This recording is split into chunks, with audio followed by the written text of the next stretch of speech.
Welcome, everybody, to 20% Time, a podcast that takes you behind the scenes of Titan, a web consultancy based out of Chicago, but entirely remote and spread out. Used to be just over North America, and now it's all over the world, basically. We specialize in Laravel, a PHP framework, which you probably know by listening to this, but we're often pairing that with any number of JavaScript frameworks, libraries, and whatever we got to do to get the job done. I'm your host, Dave Picking, and this week I'm joined by Tammy Robinson, a lead programmer here at Titan. Welcome, Tammy. How are you? Hey, Dave. I'm doing good. How are you? I'm doing great. It is a very, very snowy day up here in the Northeast, but it's nice and cozy inside, and I'm looking forward to talking to you today.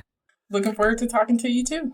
For people who don't know you, Tammy, who might not have met you online, can you tell us a little bit about yourself? Who is Tammy? For sure. I can answer that. I've been at Titan now for coming up on 2 years in February. I've been programming professionally for the past 7 years or so, but I started my programming journey in high school. I also participate in the Charlotte tech community as a meetup organizer, where I help to plan different events where industry professionals of all levels can, receive career guidance, network, and sharpen their skills. So if somebody is in the greater Charlotte area and they're a dev and they don't know you, they should probably get to know you. Is that right? Yeah, absolutely. You can follow the meetups that I participate in on meetup.com. One of them is Charlotte Devs. We have a Slack group that you all can join and, connect with the rest of us that are here. And then we also have Queen City Bites. And we mainly focus on providing assistance to women in tech and those who identify as women kind of, figure out their way and give them tools to, perfect their craft. Okay, so let's get started let's try to get everybody on the same page, right? Because self-care is used all over the internet, all over social media. I swear I've seen way too many hashtags self-care, which is great, but I think people mean lots of different things when they say self-care. It could mean, well, I'm sure you're going to talk about it, but to you, what does self-care mean in the context of what we're talking about? All right, that's a very good question to start us off. Generally speaking, self-care for me means doing the things that's going to make me feel like the best version of myself on a consistent basis. And I measure that on a physical, mental, and emotional level.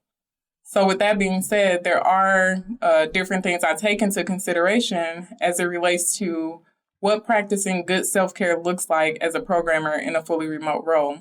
So I think about what type of space I'm in physically trying to do my job. Like, what is my office like? There might be a difference in how productive I feel working from home versus going to a co-working space or a coffee shop. For sure. And it might not even be the same, like for every person. There's probably no one way, right? It kind of depends on what works best for you. Is that fair to say? Exactly. And in addition to that, how is my workspace set up? Do I have all of the equipment I need? And is my furniture comfortable?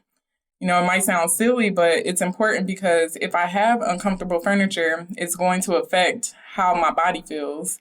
And if I'm having constant hip or back pain because of my chair, then I can't focus on my work the way that I want to.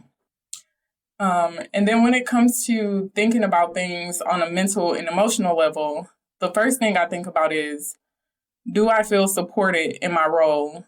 And if I have questions, can I rely on them being answered without being made to feel like I'm a burden to my peers? Secondly, am I bringing my full self to work, or is there an overwhelming tendency for me to code switch because that can be really mentally taxing for a person? And the last thing applies more generally to being a programmer, and it's, what do I feel for myself in the work that I'm doing? Meaning, how confident am I in my abilities to carry out different tasks? Identifying whether or not I'm experiencing any major stress or burnout and determining what the cause of it is. So self-care is definitely not, obviously, is what you just said. It's not just one thing. Can I, one thing I definitely want, one other thing I want to ask your opinion on is, I feel like whether this is, I feel like some people might see self-care as like a luxury or as like, honestly, maybe they just don't think that then we're going to get real serious here. Like sometimes people feel like, I'm not worthy of it, or it doesn't matter, or I don't have the time. Like this might sound super obvious, but can you make a quick, the high level pitch? Like you described a lot of things to keep in mind with self-care, but like at a high level, I'm guessing you're going to say that it's not a luxury, that it actually is like essential, right? So if I were to think about self-care from the perspective of being routine maintenance, I think the why to that question becomes even more obvious. Speaking realistically, if not for ourselves, who can we really depend on to take care of us? Tammy, that's that we could have a whole podcast on that. Yeah, right, right. There's also the importance of what you'll benefit from having a good self-care routine. For myself, being intentional about sticking to my own routine has helped me learn how to work alongside my anxieties, because for a really long time, I was letting them work me, and that's not fun at all. I've also become more focused, and I can manage my emotions a lot easier, and it's just given me a better understanding of myself overall. So I'm curious because I am a we'll call it recovering perfectionist, someone who has anxiety, someone who was like the classic trying to always be a high achiever as a kid, and so I kind of have a I'll say a complicated history of being good about self care. Mm-hmm. What has made this something that you really not just feel strongly about for yourself, but like in terms of evangelizing for other people? Was it like something, did you have like, people that you could like model yourself after that you knew growing up? Was it something that you have like learned along the way in your career? Like, how did you get to this point where you're like, no, self-care is like super important? I would definitely say it's been a learned behavior that I've gotten better at over the years. But the desire to figure out how to get better has been influenced by my need to unlearn certain patterns and behaviors.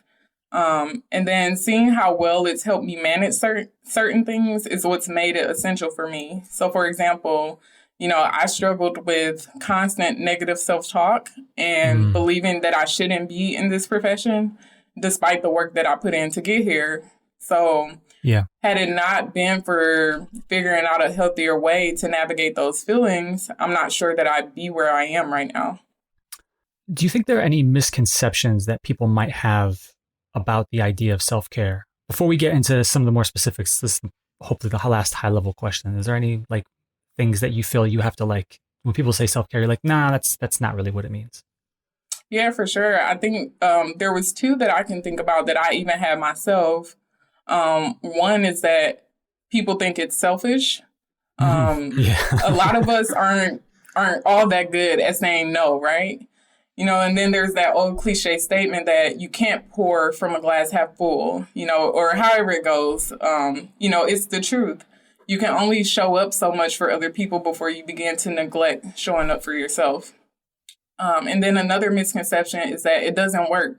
Despite us knowing that when we're not taking care of ourselves the way we should, we'll feel it and it'll start to manifest itself in different ways, be it physical or mental. If you're one of those developers that struggles with anxieties, do what I did and figure out a way to work alongside them, as opposed to letting your anxiety be the deciding factor in how your workday is going to go. Yeah, the way that you described, I'm also going to butcher the metaphor, but right, like if you can't pour from a cup that's empty, basically, right? Like, right. I felt as you were saying that, I could sense you might have some like real life experience where you felt like you were trying to keep giving and giving, but there was nothing left to give. Is that fair to say? I mean, yeah, it's an everyday struggle. I'm still a work in progress. I wouldn't say that I've completely figured that one out at all. All right, so let's try to get a little specific. And you already kind of started going down that path. But if someone's listening to this and they're a dev, they're a remote worker, or even just a person, right? Like, do you have some like basic essential things that they should be doing to practice self-care that maybe apply to everybody? Yeah, I do. Now I tried to keep this down to a short list, like a top 5, but there ended up being 6 things that I felt like everybody should be doing. Totally so fine. I hope that's okay. That's okay. totally That's fine. Totally fine. All right, get your notepads ready. So first off, know the environment you work best in so you can do your best work. It's important to ensure you're in a space where you feel comfortable. So just to reiterate some of the things I mentioned earlier, be wary of code switching. You should absolutely have a good sense of belonging wherever you're working. and make sure that your setup is ergonomically sound. You know, you want to be comfortable having to sit at a desk for 8 hours out of your day. If you're lucky, you know, you might have that standing desk set up. Before the rest of us, you know, you just want to make sure you're comfortable. Second, build community. You have to find other people in the space you're in that look like you, identify the same as you, or is at the same step in their career as you. You know, if they're a little further along, that's even better. I think having people that you can engage in casual conversation with and bounce your ideas and questions off of is super important, especially because you're spending so much of your day with these people anyway, right? Yeah. And as a remote worker, you're kind of inviting them into your house on a daily basis in some form or fashion. But even in doing that, you should still make sure you're setting healthy boundaries for how you communicate with your peers. But to me, this one is really important because it can make or break your remote work experience. For sure, especially since, like, you know, remote work, whether you're new to it or you've been doing it for a while, you know, it can be lonely, you know, for some people, right? Because you don't have that, you know, yeah, you're talking to people online, whether it's Slack or whatever tool you use or on Twitter or whatever, but like, it's not like you're like going to go bump into your coworker on the way to lunch or something, you know? Right, exactly. Yeah, I definitely had to get used to this remote lifestyle coming to Titan. 100%. So that was one of those things that was super important for me to do. Okay. All right, next is to journal so you have an honest perspective on your growth. You know, if you already journal on the regular, this can become a part of that existing routine, or you can create a new one. So personally, I like to do recaps at the end of each work week to gauge how things went. And then at the end of the month, I'll do a brief retrospective by looking through all of my weekly logs. And I'll make note of any burnout I experienced, new tools or libraries I've worked with, and how any of the projects I've worked on have progressed during that time. Next, you should get organized by creating a routine.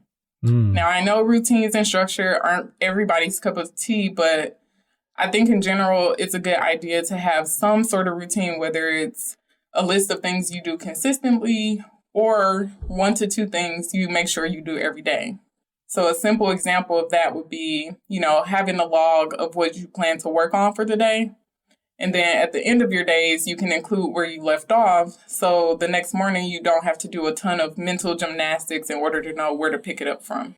I'm curious, you know, as you have sort of gone on your journey as a developer and now a remote worker, did you find that you are sort of traditional? I don't know, I want to say historically. Like, before this, did you consider yourself like, yeah, I'm an organized person, and so this kind of came naturally, or did you feel like you had to learn this on the fly?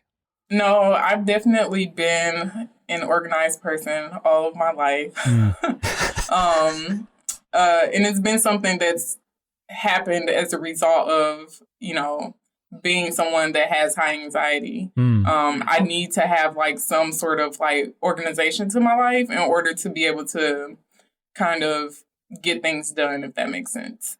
It totally makes sense. I ask because for me, I had to learn it. I was not naturally, I was like I was the classic, like high achieving, always trying to please. But the way that I adapted to that kind of stress when I was a teenager was to just stop high achieving and to just be like, forget it, whatever, it doesn't matter. And then I got to a point where all of a sudden, like, you know, I've got like a real job with like, you know, stuff I got to keep track of. And all of a sudden my system of like sticky notes, you know, by my keyboard was not cutting it.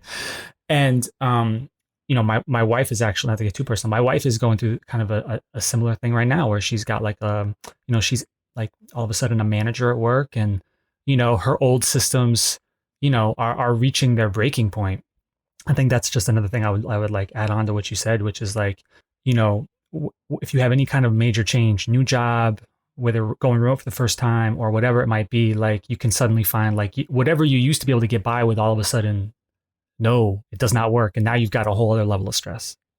Absolutely. And you have to be willing to like adapt and know that, you know, the way you did things in a different position might might not fit best when you pivot and switch roles or whatever it is. Yeah. You just want to make sure that you have some sort of system in place that's going to help you get by. Yeah, for sure. All right. So the fifth thing on my list is to make sure you're fueling your body. You can easily slip into a cycle of working through your lunch hour and forgetting to eat food altogether when you're working from home. If you have to, set an alarm so you can actually step away from your desk when it's time and give that time back to yourself to recharge. Get some food, drink your water or coffee, and enjoy that downtime. And last but certainly not least is to affirm yourself more often and do it out loud.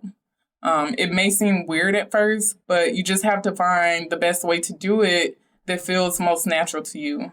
And if you struggle with it, a good place to start is with some audio affirmations that you feel like you can relate to.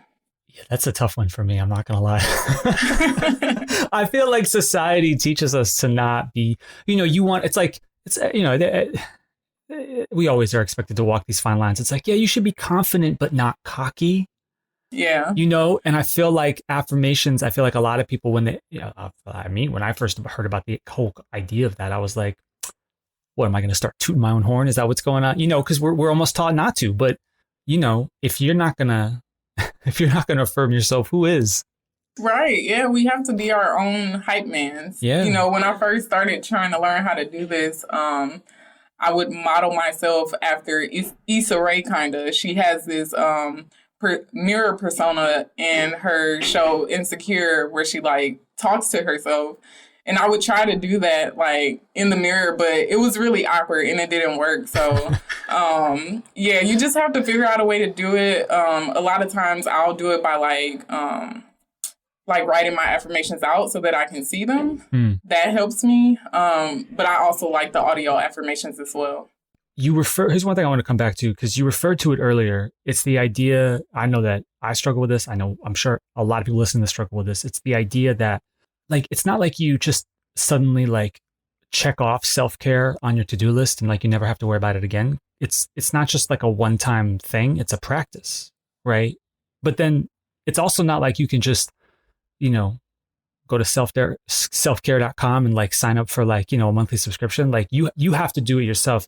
How have you worked to make all of these things habits that you feel like you can stick with?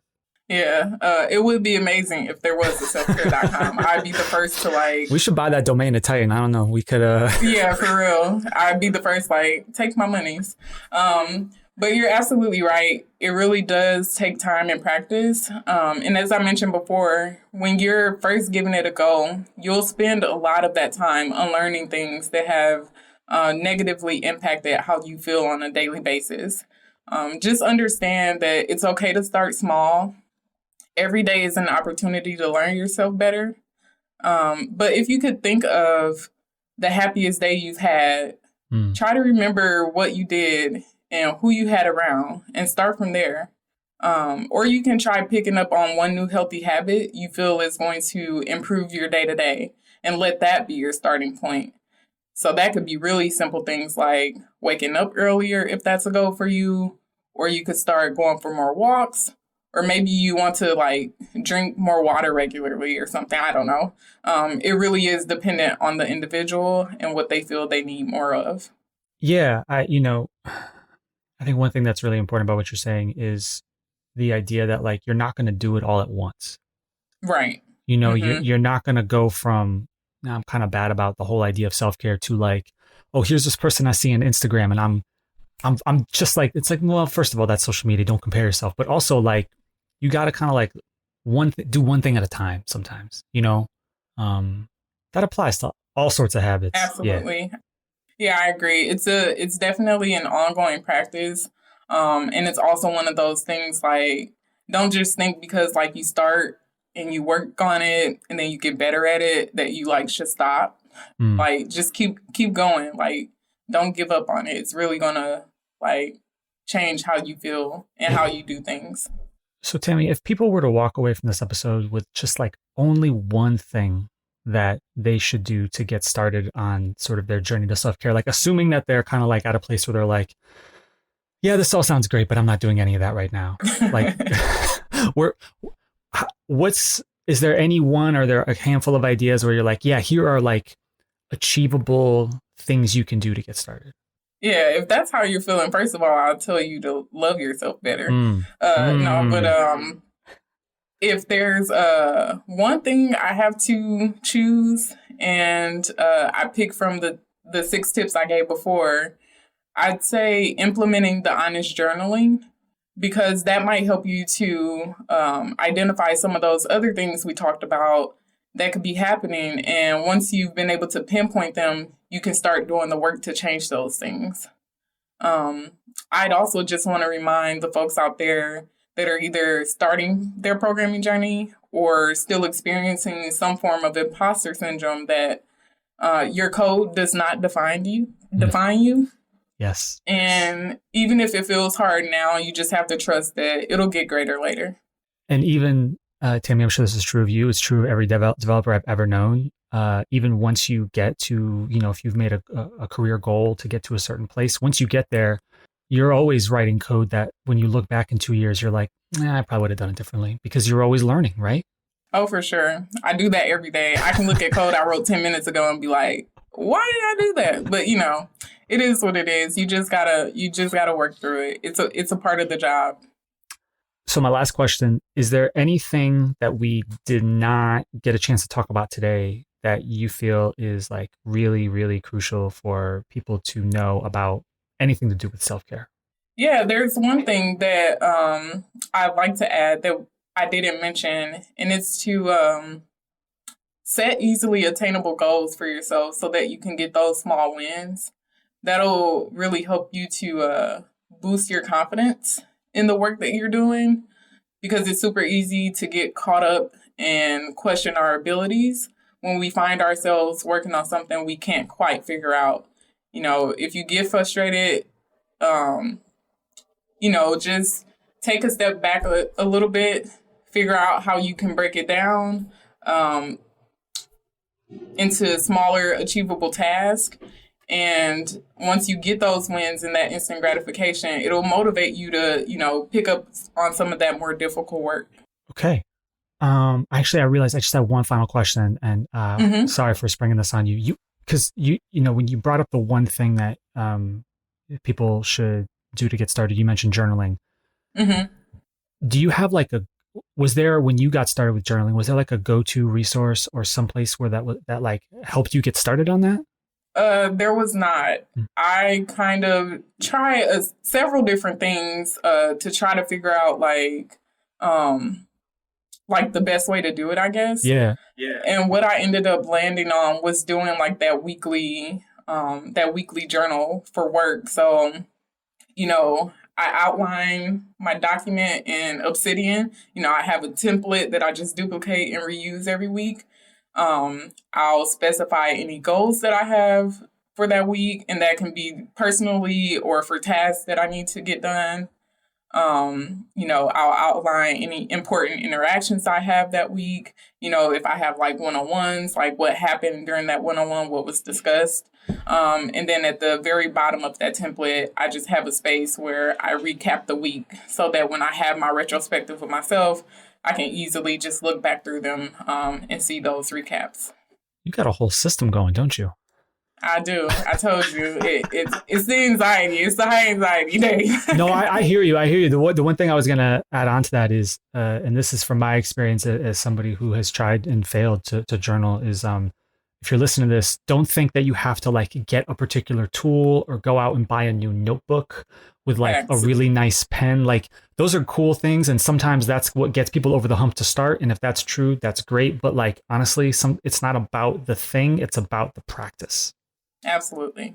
All right. Thank you so much, Tammy, for joining us today. This has been awesome. I've learned a lot. I apparently need to maybe try journaling again, because I'm not good at that. So thank you for inspiring me to give that another go.